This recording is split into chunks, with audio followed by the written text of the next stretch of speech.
Сәлем, алдыңғы видеода айтылғандай Mars Insight кемесімен атымызды Марсқа жіберуге мүмкіндік туып тұр. Енді арнамыздың атын тіркеп көрейік. Алдымен NASA сайтына кіреміз, мына мекен-жай бойынша.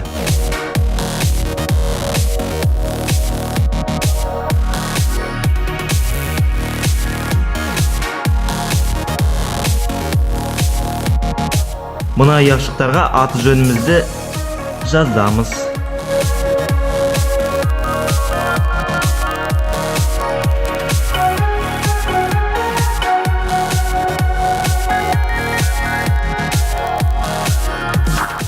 Мемлекетімізді көрсетеміз.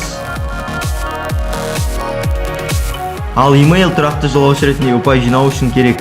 Сөйтіп, болашақта Марсқа ұшатын тағы басқа аппараттарға атымызды жібере аламыз. Оны енгізбесе де болады.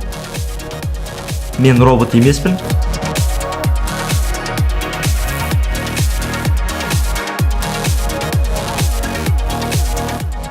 Менің атымды Марсқа жіберіңіз.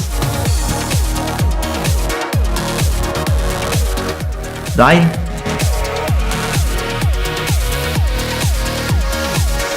Міне, осындай билетке ие болдық. Аты жөніміз, ұшатын жері, уақыты, баратын жері, көлігіміз, қашықтық көрсетілген.